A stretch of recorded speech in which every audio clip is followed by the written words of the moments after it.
And Your Honor, I'll also just point out, there's also the gentleman who's on the stand right now.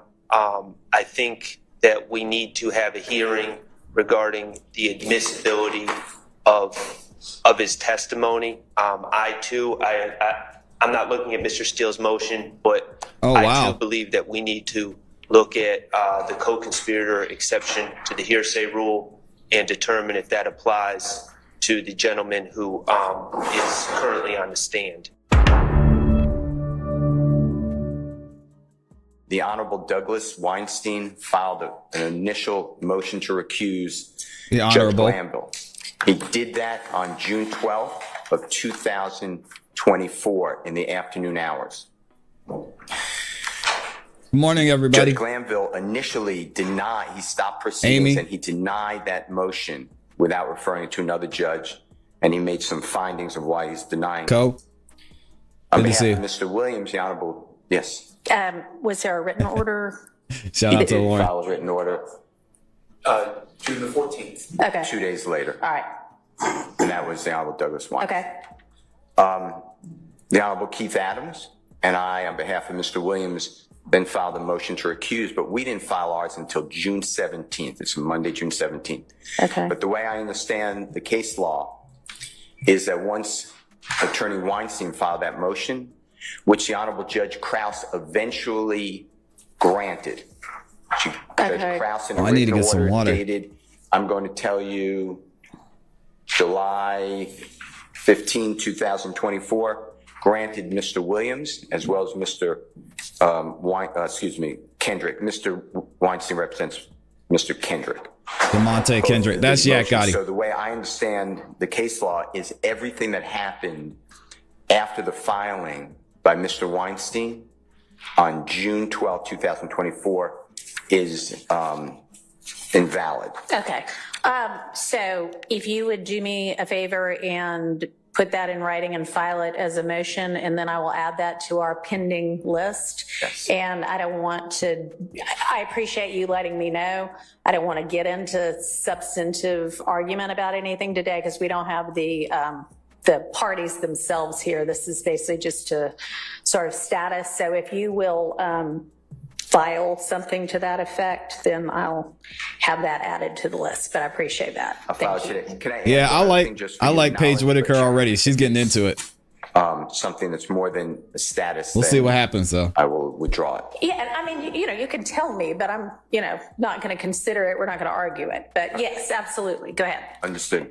I just want you to know that there was a witness testifying. That's why I thought it's important, which will potentially, if you determine it, require the jury to have their notes, if you require it taken away, and then we're wiping out what they heard. I just want you to be aware of that. No okay, comfort I'm not sure breaks. If I follow what you're saying now. So there was a witness testifying. His name's Mr. Copeland. Yeah. After Judge Glanville denied they're talking about Lil Woody.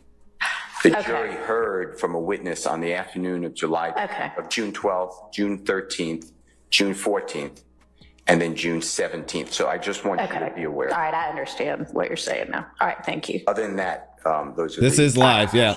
Great. Okay. What's up, Javi? For Mr. Huey, I have got a renewed motion for bond. Is there anything else for, I don't even know which party I'm looking at yet, but.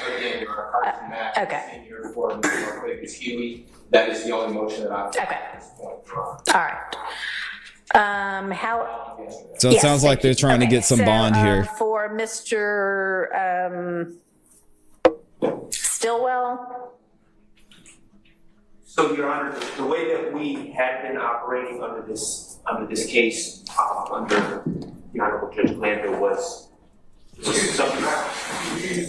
Yes, sir. Your Honor, the way that we had been operating under Judge Glanville was there was a thing we named the Harvey Rule, which assumed that all were in agreement and opting into a motion unless we specifically opted out of the motion. So everybody is joined on everything. Steele has filed a number of motions that we opt into. And Your Honor, I'll also just point out there's also the gentleman who's on the stand right now, I think that we need to have a hearing regarding the admissibility of his testimony. I'm not looking at Mr. Steele's motion, but I too believe that we need to look at the co-conspirator exception to the hearsay rule and determine if that applies to the gentleman who is currently on the stand and what he said. Okay. And additionally, after He's Mr. trying to Weinstein's get his guy out of there. There was we spent a significant amount of time going back and forth about prior statements and redacting prior statements. And I believe that Prior statements of Mr. Copeland. Okay. we would have to go through that process again because that was done after the Mr. Weinstein's recusal motion. So we probably need to relitigate that as well. Of course, if it doesn't fall under a hearsay exception, then we wouldn't have to do that. But okay. Yep, she's definitely picking up where she left off.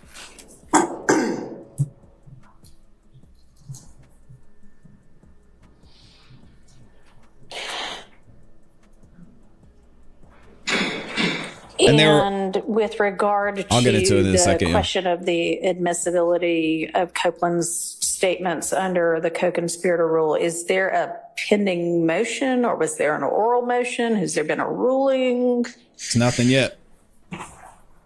there was a ruling. Okay. I don't recall if it's been reduced to writing. I'm going to assume it was. But you know, we've litigated a recusal motion. We've talked about the appearance of impropriety at this point, and from our stance, we need to relitigate. Well, we got some buffering here. We might have to rewind this back a little bit. With regard to the question of the admissibility of Copeland's statements under the co-conspirator rule, is there a pending motion or was there an oral motion? Has there been a ruling? Miss Love is going to be on her best behavior today.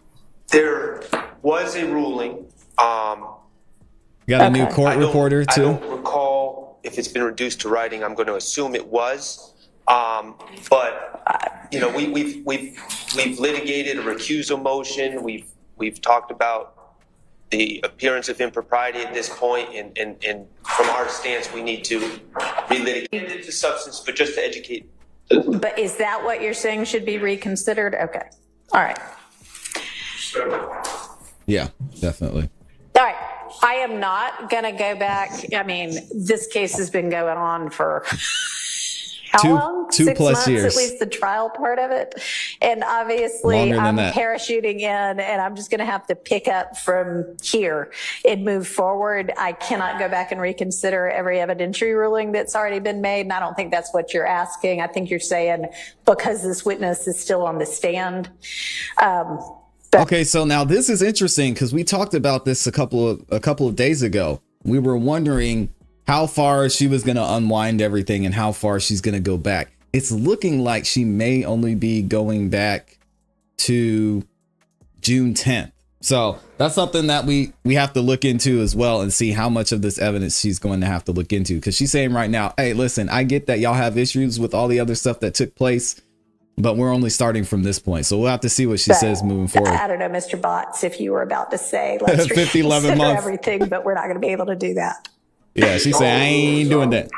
On Mr. Copeland. Okay. All right. All right. I ain't doing that.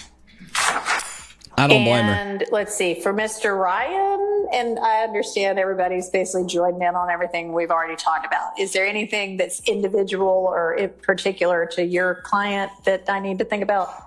Yes, Your Honor. And hopefully the state will correct me if I don't have it correctly. But some of what specific evidence the state plans on using witness has been specified somewhat on a rolling basis. Okay. I'm going to give an example. In Mr. Ryan's case, there are 15 recorded interviews. Mm-hmm. The state is not necessarily going to offer all 15. Within the ones they might want to offer, there are parts which are inadmissible. Everyone would agree they're inadmissible, but the state has not had a chance to sit down and specifically say, we want these statements, and here's what needs to be redacted, and go back and forth on that. So we've not crossed that bridge yet, Mr. Ryan. When we do, you'll have motions of that nature. Okay, so I'm going to try, and we can maybe get to that in a minute, but I would rather everything that should have been a motion in limine get sorted out. I don't care if we're 2 months from that testimony. But that's absolutely fine, Judge.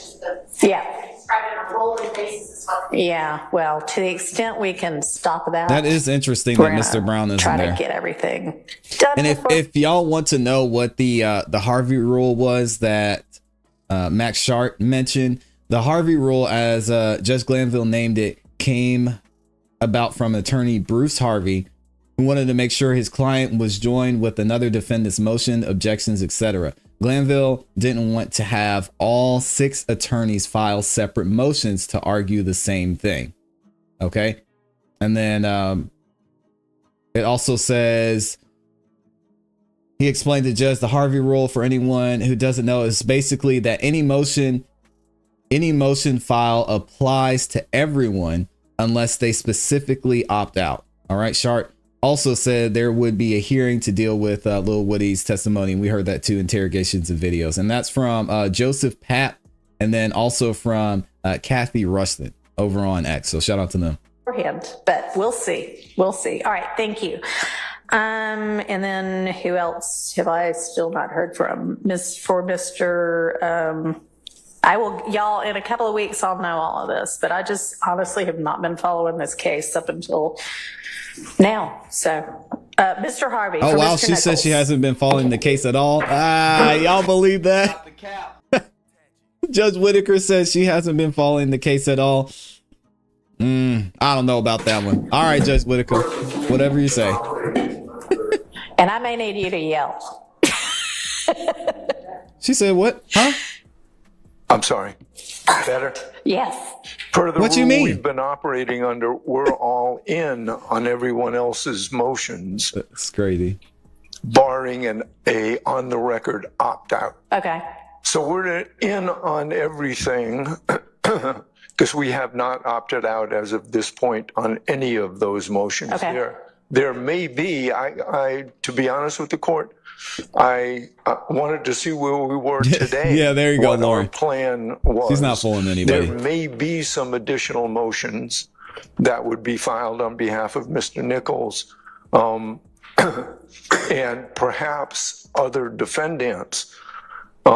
If we're going to view this as sort of a logistical status conference, based upon prior proceedings, we've mentioned certain things. We've mentioned certain cases about what may or may not be valid or evidence post motion to recuse. There may be some additional motions that need to be filed.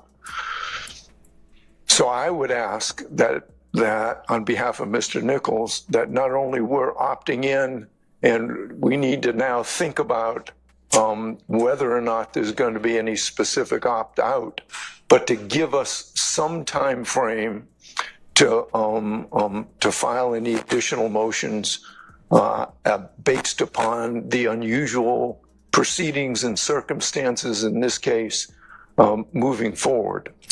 All right. So And all Mr. Harvey is doing, he's just asking to know how long they're going to have to file some additional motions. It's pretty much it. I'm not going to be able to give you a blanket, hey, you get X amount of days to file whatever you want here, because I don't know what it is that you might be contemplating. And frankly, there have been, at least a week and a half that's gone by since whatever the ex parte was that caused all of this. It's June 10th. It may be that it's We won't forget it. appropriate for another motion to be filed and be considered. It may not be. I'll kind of have to wait and see sort of what it is and why it is only now that it is going to be filed. So I just can't give you an answer on that before I know what it is.